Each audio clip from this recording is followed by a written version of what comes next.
It's because many have come to Zion, but they are at ease. There's no sense of responsibility. They are like Cain. In fact, some of them are the reason their brothers have died.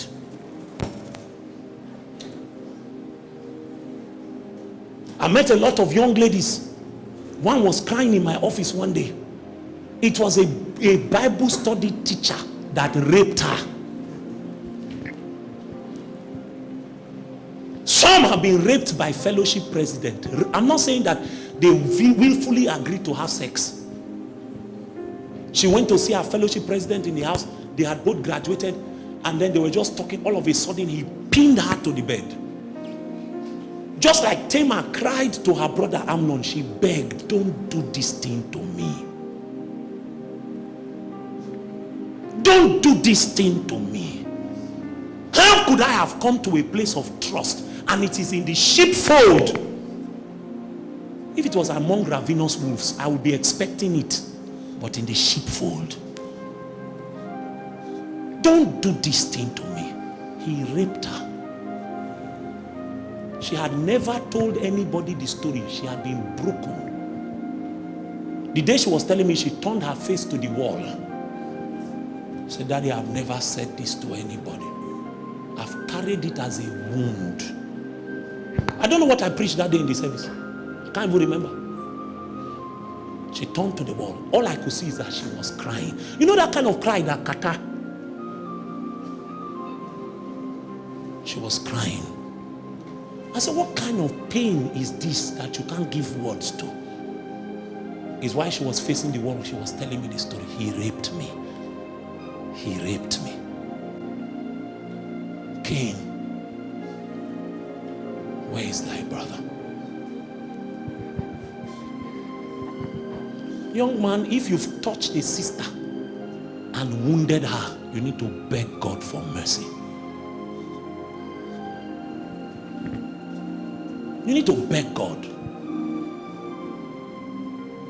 Young lady, if Satan successfully used you, you partnered with the devil to steal a man's virtue and damaged his walk with God, you need to beg God.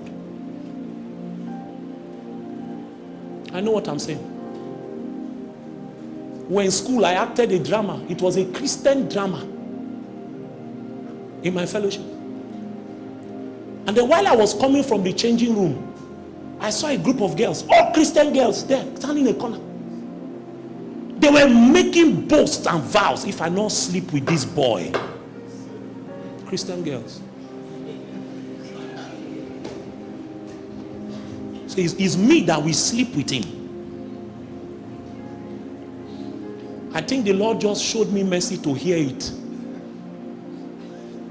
The speed with which I put barricades around my soul. Young man, you know that you are struggling. Sisters are visiting you at home alone.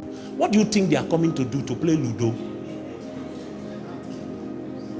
And you know you are struggling. Now there are many people who are wounded around your life. Abel's blood cries for vengeance.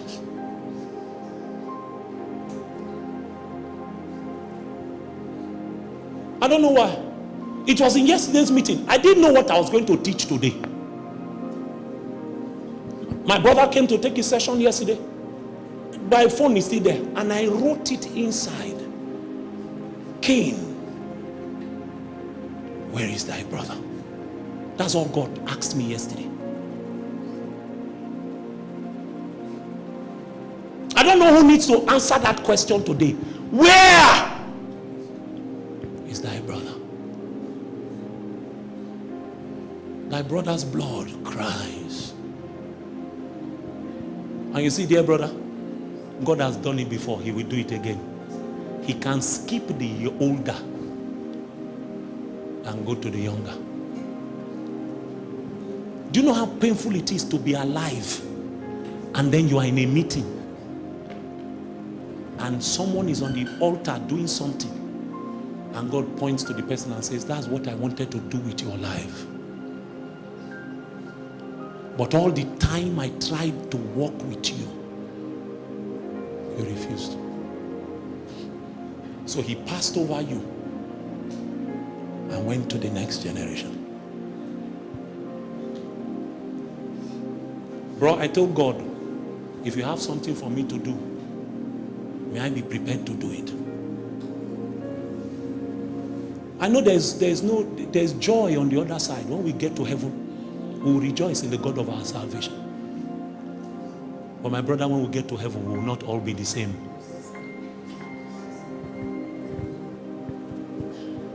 We will not all be the same. What is the use that you lived and yet someone else fulfilled your destiny? What is the use that you lived yet someone else did your assignment?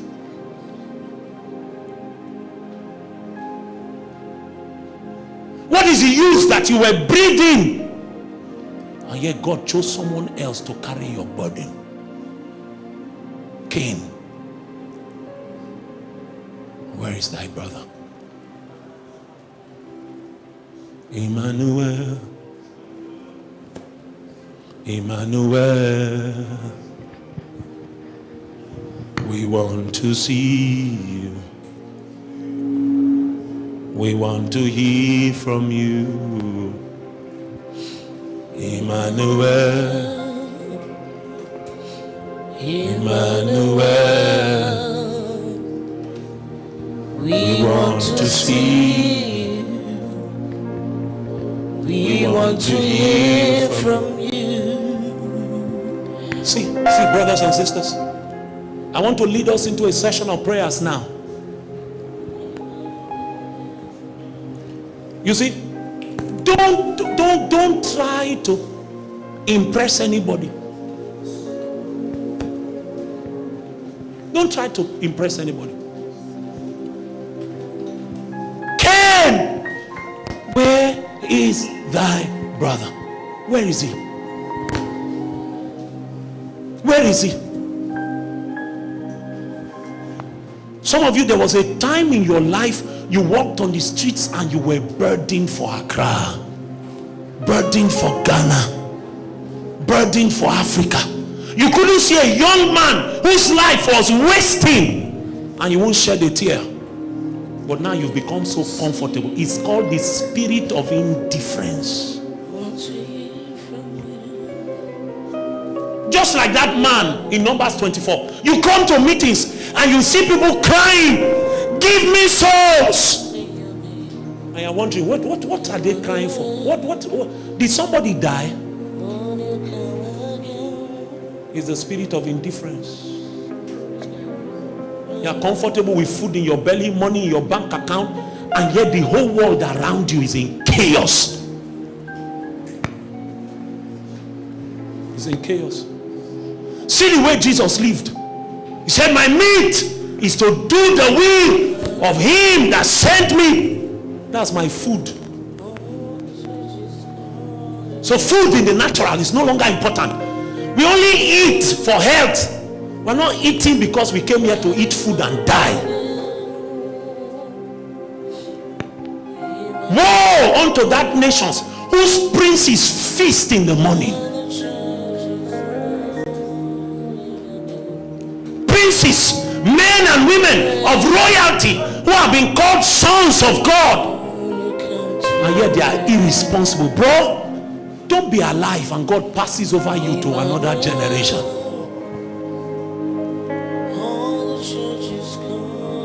He passed over the first Adam and he went and he chose the last. The last was to restore the lack of responsibility, the lack of seriousness that the first Adam displayed. How can God put you in a garden, give you himself?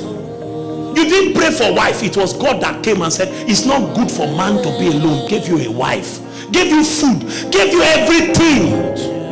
The one thing he asked you to do, you could not be faithful. He said, tend the garden, keep it. The one assignment he gave you, you could not be faithful. You could not be faithful. He now had to go and bring the last Adam.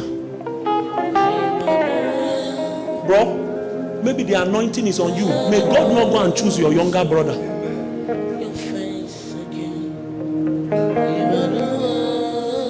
For some of you, your entire family have been called to be prophets. It was on your father. Your father turned the anointing to booze.